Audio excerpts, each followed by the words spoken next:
Bienvenue sur Toroui News, n'oublie pas de t'abonner et de cliquer sur la cloche pour plus de vidéos. MCD, membre de la coalition des 14 partis de l'opposition, pas question d'envoyer un représentant au sein de la CENI avec sa configuration actuelle. Le président Mohamed Tchassona Traoré, pour mieux apprécier sa lecture des faits et l'état des relations avec ses pairs de l'opposition, a accordé une interview exclusive à Direct 7.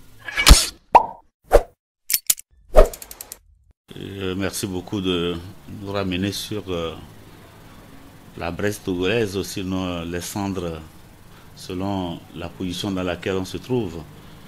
Je crois que le Togo aujourd'hui s'achemine, cherche sa voie pour sortir de cette crise-là qui a duré, que d'aucuns situent à 1 an, mais qui remonte plus loin avec des hauts et des bas. Il faut montrer que la tension est devenue vive depuis 1 an. Dieu merci, avec l'accompagnement des partenaires en développement et de notre organisation sous-régionale, nous semblions voir déjà que la crise pourrait être résolue avec la feuille de route qui nous a été communiquée le 31 juillet. La grande lecture qu'on peut faire d'abord sur cette feuille de route, c'est qu'elle nous donne des instruments à partir desquels nous pouvons concevoir, avec toutes les insuffisances qu'on a pu relever, mais néanmoins, il y a beaucoup d'acquis à l'intérieur qui auraient pu nous aider à aller de l'avant si chacune des parties, le pouvoir comme nous dans l'opposition, chacun mettait un peu du sien pour pouvoir explorer tout ce qui a lieu de faire dans un compromis possible, sans compromission, pour pouvoir aller de l'avant. C'est cet espoir-là que nous gardons.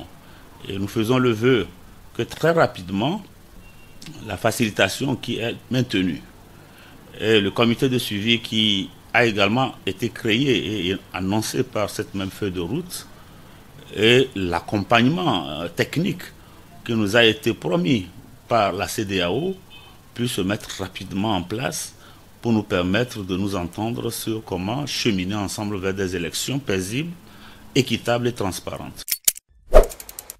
Est-il possible de tenir les élections à la date annoncée? Selon qu'on est d'un camp ou d'un bord ou de l'autre, mais nous restons sceptiques pour de nombreuses raisons, parce que tout ce qui a lieu de faire pour qu'on puisse arriver à des élections qui respectent tous les standards internationaux requiert de la part de tous les acteurs un sens de compromis, beaucoup de responsabilités, beaucoup d'engagement vis-à-vis de notre nation. Ceci étant dit, nous considérons la date du 20 décembre comme une date incitative qui devait amener les acteurs togolais à faire un dépassement de soi dans tous les camps pour aller vers la recherche de cette solution consensuelle qui nous conduira à des élections. Quand on regarde, beaucoup d'acteurs sont intervenus sur cette question-là pour dire l'ensemble des instruments ou des actes qui doivent être posés avant d'arriver à des élections. Il y a le recensement. Et à côté du recensement, il y a cette question qui n'a pas été prévue par la feuille de route, mais qui est collée à la feuille de route. La question du redécoupage électoral. Est-ce que nous pourrons nous entendre là-dessus? S'il y a un recensement, on a vu un calendrier qui a été déroulé. Après, il faut publier la liste du corps électoral. Il faut corriger et mettre des cartes d'électeurs. Et tout cela avant d'aller à des élections. Est-ce qu'on pourra aller à des élections avant d'avoir fait les réformes, puisque l'Assemblée a été maintenue constitutionnellement à cet effet-là, puisque la feuille de route elle-même commande qu'on puisse explorer la voie parlementaire et, le cas échéant, faire appel à la population. Dans quel ordre cela pourra se faire? Est-ce qu'il faut aller d'abord vers la modification constitutionnelle, et ce qui est attendu d'ailleurs même de la plupart de nos compatriotes, parce que la crise n'a pas été née du fait qu'il n'y a pas d'élection, mais la crise a pour soubassement, pour but d'obtenir des réformes constitutionnelles et institutionnelles. Donc c'est l'os dur de notre crise. Donc à quel moment ces réformes peuvent être faites? Est-ce avant les élections ou après les élections? Voilà des questions qui restent posées.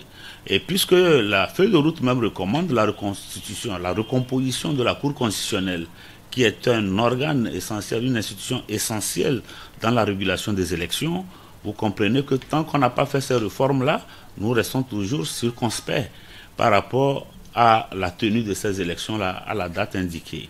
C'est pour cela que nous faisons appel que le sens de responsabilité puisse primer sur les intérêts partisans pour que chacun puisse revenir à l'essentiel, à sauver ce pays-là qui a tant souffert.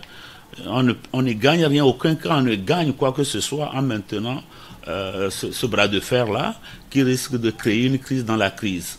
Voilà ce que nous pouvons dire. Donc pour nous, nous restons croire que très bientôt, cette facilitation qui est attendue et le chronogramme de la CEDEAO qui nous permettra de voir la séquentielle au niveau de la mise en œuvre de cette feuille de route-là, on la connaîtra, ça fixera tout le monde sur la possibilité ou non d'aller à ces élections en 2020.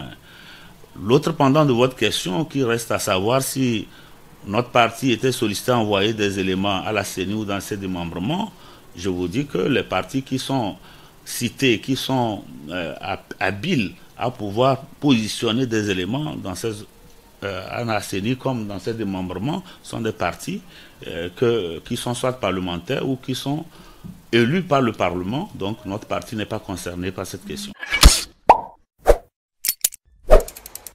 Comme je le dis toujours, un autre Togo est possible, bâtissons-le ensemble. Nous avons connu une histoire très tourmentée depuis des années.